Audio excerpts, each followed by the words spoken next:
Sev, why do you keep talking about Epic in the Discord? Sev, can you shut the fuck up about Epic in the Discord? No, I'm sorry. I can't do anything about it. There's nothing I can do. I'm stuck in a horrible hole that I can't get out of. Everything is Epic the Musical. Undertale is Epic the Musical. Deltarune is Epic the Musical. Unstable Universe is Epic the Musical. Everything is Epic the Musical. And the only thing that I can think to do with this is rant about it, so I'm going to. If you don't know the story of Epic the Musical, it's the Odyssey. If you don't know the Odyssey, then we're living under a rock. The Odyssey is the story of Odysseus on his way home from the war in Troy. Odysseus, tactical man, very smart. Think of him as like a favorite child to Athena. They win the war in Troy. They get on the boats. They leave. On their way home, they encounter the island of the Lotus Eaters. This is where you get the Lotus Casino from Percy Jackson. They need food. They're running out of food. So they find this cave on another island. They go to the cave. There's sheep in the cave. Oh, by the way, there's a giant Cyclops that lives there. Cyclops is not happy that they've come to steal his food, and he starts killing the men. They stab him in the eye, and they escape the Cyclops, but it takes a bunch of his men. Oh yeah, the Cyclops is Poseidon's son, by the way. And then they have this massive storm, and Odysseus goes, uh-oh. So I might have caused this, actually. That's not good. They end up washing up to the land of the Lystragonians. Lystragonians are giant, cannibal giants. A bunch of men die. It's really bad. They get eaten. I don't remember how they end up on Circe's island. Circe turns a bunch of the men to pigs. Odysseus is like, hey, could you not do that? Odysseus then sleeps with Circe for like 3 days. The men are released. They go get on the boat. They go to the underworld. They end up finding, his mom, the crew that were killed by the Lystragonians and by the Cyclops. They find Elpenor, my sweet baby boy, who fell off of Circe's roof because he was drunk. He was the youngest on the crew. They find him. They go, oh my god, Elpenor, are you okay? And he goes, no, I fucking died. And they're like, oh my god, I'm so sorry. And it's like so fucked and so sad. They find Tiresias, the prophet, who says to Odysseus, hey, shit's gonna be bad. You gotta get your crew in check. If you find any cows, don't eat them. And Odysseus is like, okay. So then they leave. And then to get home, Circe tells Odysseus when they're on the island that he has to travel through the Strait of Scylla and Charybdis, and she says, hey, you're gonna want to stick to Scylla because Charybdis is gonna swallow your whole ship whole. So they go through the Strait of Scylla. Scylla takes 6 men. They're like, okay, fuck, this sucks. They end up washing ashore on an island. They stop because they're so hungry. They get real tired of Odysseus because they go, hey bro, we're hungry and you're not feeding us. So the crew mutinies, but when they get to the island, and they're there on that island for a good long while, Odysseus says, you are not to eat these cows. And the crew is like, all right. Okay, buddy. They slaughter the cows. Odysseus is like, you guys are idiots. All the men die. And Odysseus is the only one left. So Odysseus just kind of floats off at sea until he ends up on Calypso's island, where she imprisons him for 7 years. In the meantime, while all of this is happening, Penelope, Odysseus' wife, and Telemachus, the heir to the throne, have been growing up without Odysseus for the last 20 years. And there's a lot of political stuff going on in Ithaca because they haven't had a king for 20 years. Penelope's kind of trying to hold down the fort, and Telemachus is trying to hold down the fort and figure out where his father is. And the suitors are getting very angry. Telemachus is trying to find his father, so he's talking to all these other heroes of Troy, who, by the way, the rest of them have come home, and Odysseus is the only one that hasn't made it back yet. So everyone's like, okay, well, Odie died. Like, that's kind of the only explanation. Odysseus is dead. But Telemachus doesn't believe it, Penelope doesn't believe it. So Telemachus goes off and he tries to find his father, and he's talking to all these people. I don't remember how he gets off that island. Something about Athena being like, hey dad, hey Zeus, can we let him go? And Zeus is like, yeah, okay. Zeus lets him get off the island. Odie, like, has a tussle with the ocean again, but then he gets home. He disguises himself as a beggar so as to blend in with the crowd. In the meantime, Penelope sets up this challenge for the suitors to say, hey, if you can string Odysseus's bow, bendy backwards bow that's, like, really hard to string, and shoot through 12 axe handles, I will let you take the throne. Now, of course, this is like basically an impossible challenge. She's kind of just making up some bullshit. The difference being is that Odysseus is a perfect archer. He could do that. It's like a party trick to him. None of these other people know how to do that. So they're like, okay, we'll try. They try, they fail. It's in front of everybody. They get really humiliated. They get really mad. They plan to riot. And then the beggar goes up and they're like, oh, the beggar's gonna try. And then he strings it. And then they go, uh-oh, how can he string the bow? And then he shoots through 12 axes. And then they go, uh-oh, this guy knows what he's doing. And then, uh-oh, it's the king, by the way. It's Odysseus. And then Odysseus takes his beggar clothes off, strips butt-ass naked, and murders fucking everybody. And it's awesome. He just deadass kills everybody. It's awesome. Anyway, he kills everybody, he reunites with his son and wife, and then he has like some other shit to do. But that's basically the Odyssey. So, this is a playlist I made of all the songs. I'm gonna listen to them and then talk about them. Well, here's what I'm gonna do. We're gonna talk about the inciting incident, the baby. Let's talk about the baby. This is the son of Prince Hector, right? He will grow from a boy to an avenger, from a man to a monster, right? And we see that parallel immediately in Just a Man. If you don't end him now, you'll have no one left to save. Penelope is all he cares about, and Telemachus. So he's willing to kill this infant to get home and make sure that his family is safe. At this point, he doesn't know that it's gonna take him 10 years to get home. He just knows that he's been here for 10 years and he wants to go home. Oh, that's the other thing. Let's think about leitmotifs. Often the best example are stuff from Deltarune, right? Or Undertale. You go Undertale, Heartache, da-da-da-da-dum, da-da-da-da-dum in Toriel's theme. This makes a reappearance in Asgore's theme. It's not Asgore's theme the same way that it is Toriel's theme,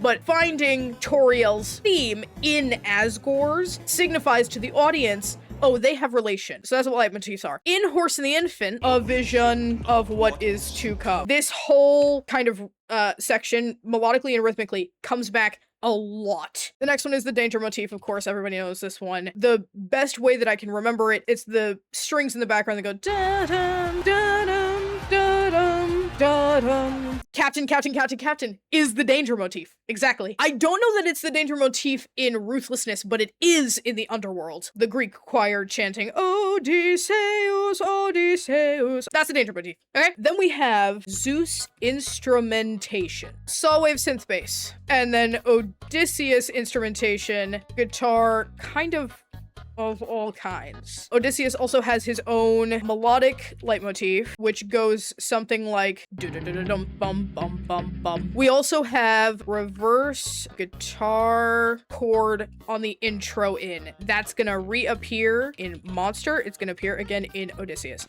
I think those are the three places that that ever appears. The next melodic spoken leitmotif we have is He will burn your house and throne. This comes back in He will chase you high and low, so find a place he'd never go. So this is us approaching Astyanax is the name here. Let's name the baby. That only feels right. Astyanax is the son of Prince Hector.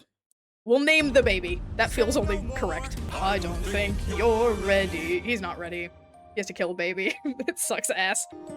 Oh, that's another one I want to bring up because that comes back also. So, just before, it's just an infant. We can call it a music box. I think it's a glockenspiel. Ding dong, ding dong. This is gonna reappear in the underworld. If you don't end him now, we're gonna call it the Jaws motif. That do do do do do do do do do do that back and forth between the half steps, I think comes back. Oh yeah, and then Penelope. And her instrument is the viola. So if we hear the viola, it's Penelope. Please don't make me do this is another one that we'll write down for later. That comes back in Thunderbringer, and I think it's important narratively, so we're gonna write it down. This is another one I'm gonna write down. Okay, so let's move to Just a Man.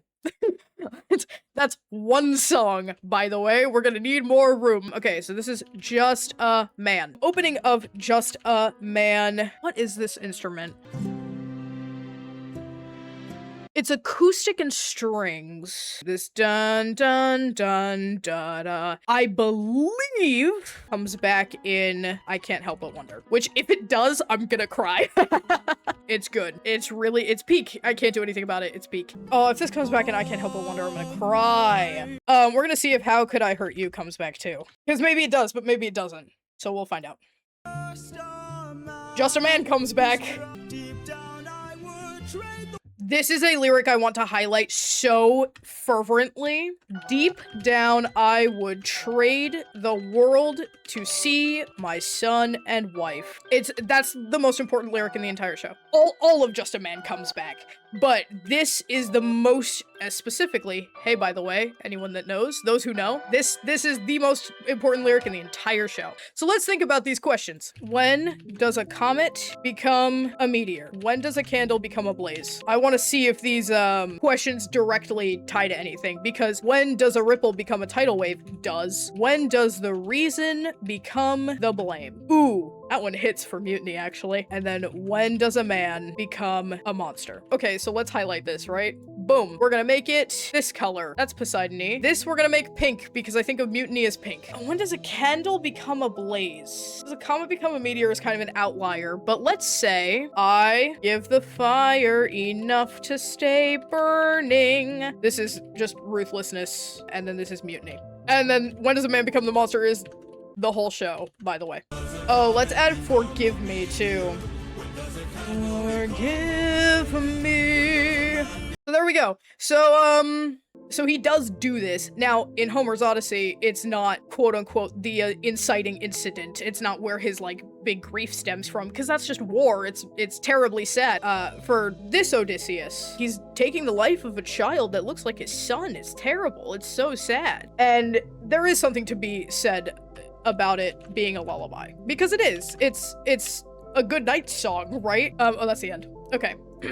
Let's continue. Full speed ahead. 600 men. So here's the thing with 600 men. That's a lot of men. Ithaca did not have that many soldiers to give away in the myth, but that's okay. We're not gonna worry about it. In the actual story, Odysseus left Troy with as many ships as he brought to Troy. So it's hard to believe that he didn't lose like a couple people in the war, a 10-year war. Yeah, he probably lost a couple. But like, as far as he's concerned, he has most of his men with him. So when we get to Luck Runs Out and he goes, I took 600 men to war and not one of them died there. Yeah, they didn't. Like, he still has 12 ships. He went to war with 600 people. He came back with 600 people. So I'm already pausing again. Hello. This part is gonna come back later. This is the best part of this song, is call and response. Call and response is beautiful. It's when you have a melodic line that happens, and then another melodic line on a different instrument picks it up. So we have 600 men, and then you have ding, ding, ding, ding by the guitar. This make it back alive to our homeland is not going to come back, and that's going to be really sad, because it like kind of comes back, but like not really, and that's kind of the whole point, is that there's no more crew to say make it back alive to our homeland. Call and no response. Exactly. Exactly. That's good. I like that. Let's think about instrumentation. We have guitar. We know that this is Odie. We have the crew. We're gonna call the crew an instrument, because in the orchestration of this music, the crew is acting as an instrument. Yes, they're a vocal ensemble, but they might as well be an instrument, and they're beautiful and we love them. All of Full Speed Ahead is a good kind of calling card too. We're back on the ship. We're doing this. We've got, I'm gonna call them war drums. This is kind of another calling card. Oh my god. Another calling card. Another calling card of the crew. Really, it's just kind of Odysseus, this nylon string guitar, these drums, and then this vocal patch, which is the crew. They're an instrument. Yeah, that's kind of all the instrumentation is. Then we get this bass guitar, which I love. So Eurylochus comes in. So we talked about earlier back here, a lot of epic fans will already know this. Every character, leitmotifically, is assigned an instrument that represents them. When we're talking about Eurylochus, he doesn't really have an instrument that comes in. You could say it's the bass guitar, but I have always loved the idea that Eurylochus's instrument is the crew. He's the second in command. He's the guy that's closest to the crew. So I love the idea that Eurylochus is the crew. Okay, this thing, and then it turns into watch where the birds fly. The most poignant example I can think of that comes back in is Legendary. I don't know that We're Up, We're Off, and Away We Go comes back anywhere else. Oh, it does. It comes back in Remember Them. Oh, and then just the line, Full Speed Ahead comes back all over the place. So here's another thing I want to highlight narratively. Give me till sunrise, and if we don't return, then 600 men can make this whole place burn. At this point, we kind of have this Polites, Eurylochus, angel, devil shoulder thing, for lack of a better term. Polites being the angel, Eurylochus being the devil. Now, it's not that black and white, obviously. Both of them have reasoning that's perfectly rational. Eurylochus doesn't know what's ahead. He wants to go and pillage and make sure that him and his are safe. Whereas Polites, as we know, wants to greet the world with open arms. He's a sweetie pie and we love him. So we have this angel-devil thing going on, and that, as far as this narrative is concerned, has kind of kept Odysseus very grounded so far. That's gonna change, because we're gonna have a beautiful pancake breakfast, then we will no longer have both an angel and devil on our shoulders. That's gonna change Odysseus a lot. Right now, we see this kind of central force in Odysseus as this kind of pillar of the pendulum, if you will, whereas the other two kind of swing to either side. Beautiful string harmonies, really lush. Then we have the choir and the war drums come back, it's great. And we hear the electric guitar when they're getting ready to go, right? So good. Full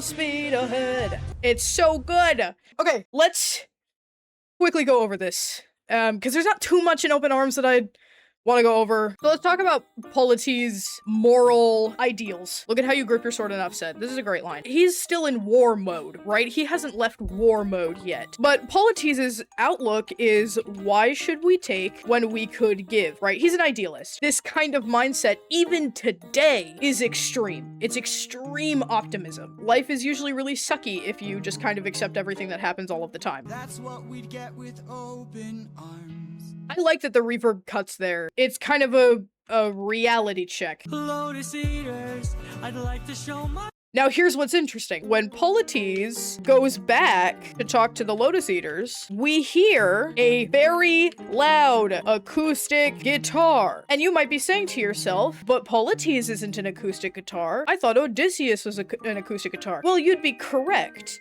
And my interpretation of this has always been, Polites is thinking about helping Odysseus learn his ideals, right? How can I teach my good friend that there is value in showing kindness? If I can get these Lotus Eaters to tell me another place that we can get food, then I win. I've won the argument by showing kindness and still getting the information we need. This is all guitar. Especially here. It's so poignant. I love it. Athena! Okay, so here's the first thing that's gonna come back. Have you forgotten the lessons I taught you? That's gonna come back in a real big way in Remember Them. A lot of stuff comes back in Remember Them. Have you forgotten to turn off your heart? Like, that's big words, no? Let's go to leitmotifs. The piano thing. This comes back every single time we hear Athena, and I'm not kidding. I think it's every single time. Dun da da da da dun dun dun da. And then the, I don't even know what to call it, white noise swoop thing. I don't know what to call it. Okay, it's a white noise side chained riser thing. We're gonna call it a thing again. We're gonna call it side chain because that's the easiest way for me to think about it. Here, we'll go white noise, phaser, side chain, riser thing.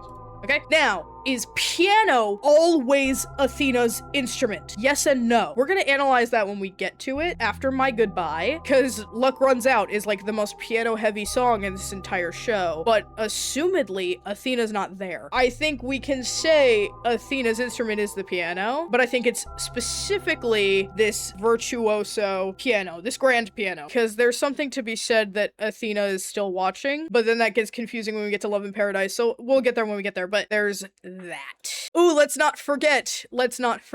Every time we're in Quick Thought, we're gonna hear the clock tick. Quick Thought is Athena's, I don't know what we'd call this, god power. So when we hear that clock tick, we know that time in the outside world has stopped and we're having, what is it called in theater? Tableau. We're having a tableau. Think, I Imagine Death So Much It Feels More Like a Memory from Hamilton. That whole sequence where the bullet is slowly making its way to Hamilton, that's kind of like Quick Thought. Hamilton is having all of these thoughts all at once in the blink of an eye before that bullet hits him. That's what Athena does, right? So let's think of instrumentation on this. We've got the piano, we've got a kick drum. Then we get these woodwinds, and I don't really know what they are. Some kind of flute. I don't know why there's a horn here. It confuses me all of the time. No, I know why there's a horn here. So we're gonna talk about horns when we get to Storm, But horns are a theme that are going to become very, very, very, very important later. Right now, we're going to highlight them in turquoise because we know what turquoise means at this point. Horns, to me, are not only Poseidon's quote-unquote signature instrument, it is a leitmotif for the concept of ruthlessness. I have always seen the horn as, instead of being Poseidon's instrumental leitmotif, it's the concept of ruthlessness, the orchestral motif of that. If we decide that the horn is rather a leitmotivic calling card of the concept of ruthlessness, then finding horns in other places becomes a lot more. Instead of just being like, why is Poseidon here? Then it's more like, oh, this is ruthless. Like the last note of Monster. Yes, exactly like the last note of Monster. That's Odysseus making the choice to be ruthless. It's a horn stab. But what's so interesting here in Warrior of the Mind is that Athena, this entire time she's been training Odysseus, has been in ruthlessness. He's not just smart, he's not just of the mind, he's a warrior of the mind. To be a warrior is to be ruthless. You have to be. Yeah, it's interesting to note when we hear horns. The other thing is triplets. Horns and triplets. Remember those two, chat. Horns and triplets. So that's why we hear a horn here, because Athena's training him in ruthlessness. So there's danger motif again there in the violins during Show Yourself. He's so Elsa, it's so good. Then we have the Odysseus do-do-do-do. Dun, dun, dun. Okay, that's what we're gonna call it. So we know Odysseus is like locked in. He's smart. This is like his smartness motif. Okay, this is gonna come back. I hate to stop it. I'm so sorry. If you're looking for a mentor, because this is gonna come back in My Goodbye when she says, you're not looking for a mentor. I'm not looking for a friend. Maybe one day he'll follow me. This whole thing is the Warrior of the Mind motif. And then we have this Athena Odie harmony that's about to happen that becomes kind of a symbol of their relationship. Athena is gonna hold the high belt. Odie's gonna do a fun little thing underneath right here. So that's kind of Odie's harmony that he does underneath Athena's big belty straight note, right? Now they're in harmony together. So she holds that. This is gonna come back, I promise. She holds that mind. It's really high, it's really belty, it's awesome. And then the second time around, when they sing, we are the warriors of the mind. It does the whole rundown, right? She does it again here. She does the whole rundown. Don't disappoint me. Is there anything I'm missing on Warrior of the Mind? I don't think so. Definitely highlighting the usage of the horn there.